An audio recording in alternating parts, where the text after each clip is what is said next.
Travis Wayne Goodsell. I'm going to upload this video tomorrow morning. I just uploaded the credit where credit is due. If you can't tell, it's a mockery. So this video, I'll put the forecast that showed that what you saw on the camera is only 23%. And I didn't even get it where I am. It's not likely to get here either. It's falling just over the mountains, as you saw in the video. And it has to do with the conflict of religious faith versus science. There has been a tendency in modern religion to think that a supernatural deity, and in the case of Mormons, he's a supernatural physical deity. He's got supernatural powers. As Nelson, if you heard his conference talk, talked about how God, our Mormon God, has all the supernatural abilities. Omniscient, omnipresent, all-knowing, that's omniscient, all-powerful. And no, if God has a physical body as tangible as man's, he cannot violate the laws of physics. He cannot come down in a pillar of light. He cannot hover above the ground without any kind of hovering device. And same with this whole drought that we're in. We're not going to get rain to save Utah from a drought. This has been building for years. Governor Herbert had been the governor before Governor Cox. Governor Herbert is the one responsible for recognizing this as his government office in charge of the environment should have given him the warnings. Hey, if we continue to get low snowpack on the mountains, we're eventually going to experience an extreme emergency of drought. And then sure enough, here it is. And what do you think a government should do knowing that such a thing is potentially possible? Well, they could refer to their Genesis text about this guy named Joseph who was sold into Egypt by his brothers and then was imprisoned, tortured, falsely accused, but then freed because he knew how to interpret Pharaoh's dream and said, hey, you've got 7 years of plenty, 7 years of famine afterward. I recommend to Pharaoh that we build storehouses to put the surplus in the storehouses for when the famine comes. So yes, why hasn't Governor Herbert been building extra storage containers for water? Then we wouldn't have had to have that Amendment D on our 2020 election ballot for municipal rights. That was the dumbest thing to put on there, knowing that we were likely to have a drought of severe levels this year. It was just stupid. And so here we are, the consequences of failing to do their job, denying science, expecting that if something happens, we can just pray to the supernatural God and he will violate the laws of science for us.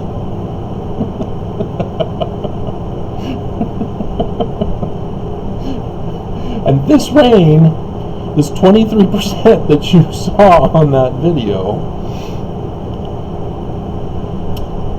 it's only a result of the humidity from what was already in the ground. And it's been sucked out now. There's nothing more. 23% is not going to replace it at equal or greater value to do that again, if you're not familiar with photosynthesis.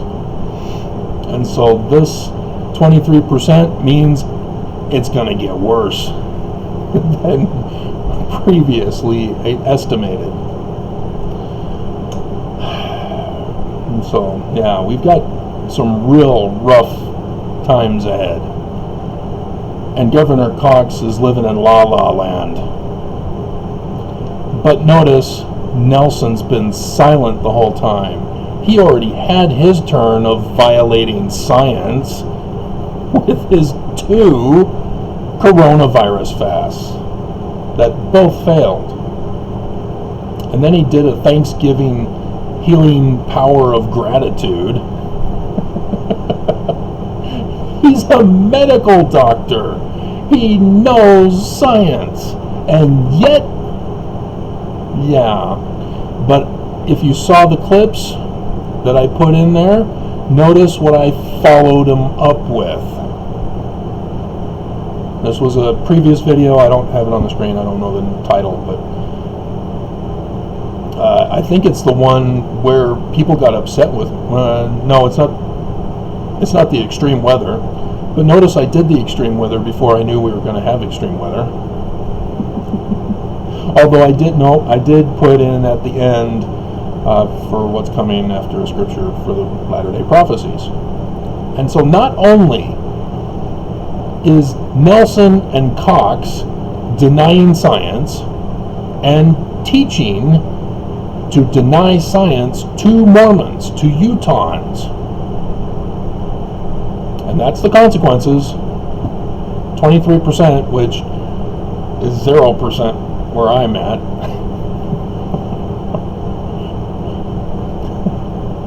This science denial,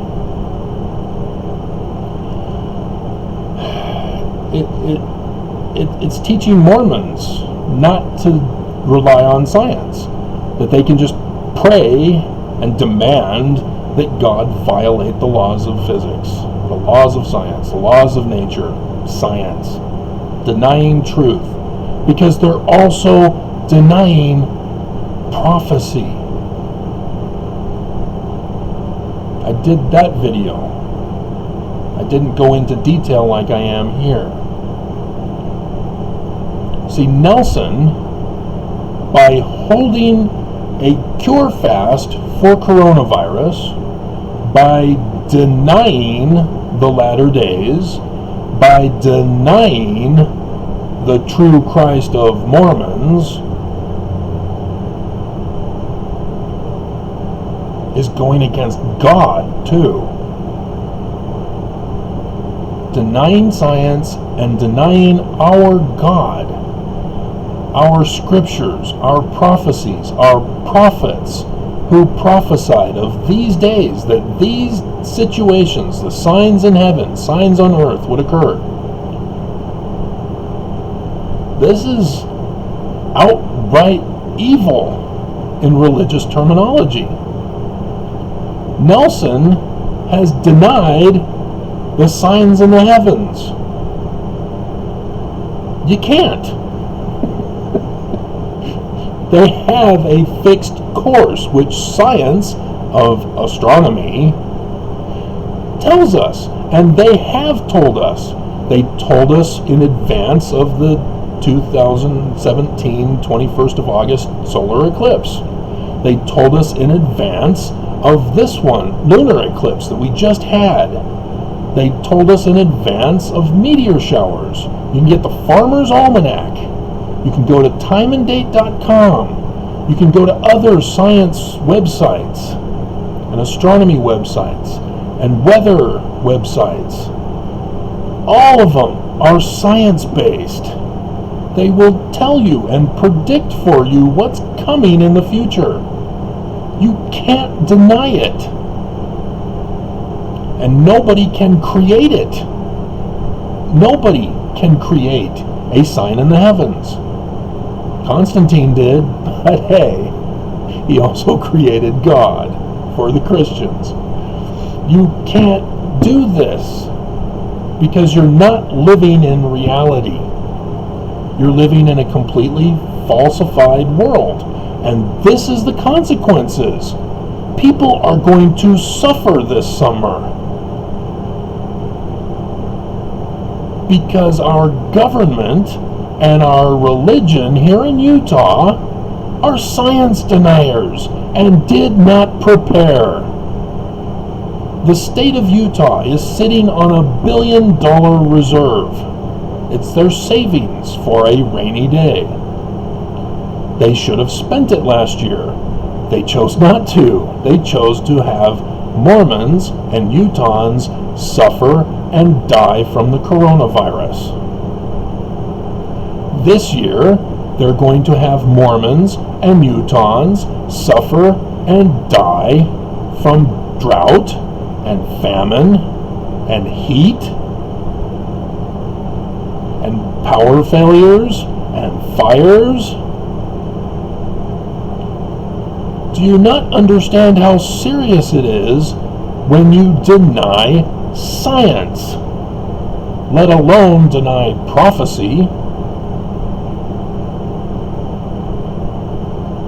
We're doomed. And they're living in an alternate reality where a supernatural being is going to rescue them. He's not. Because he doesn't exist. Because he's supernatural. He's not natural. Only natural deities can exist.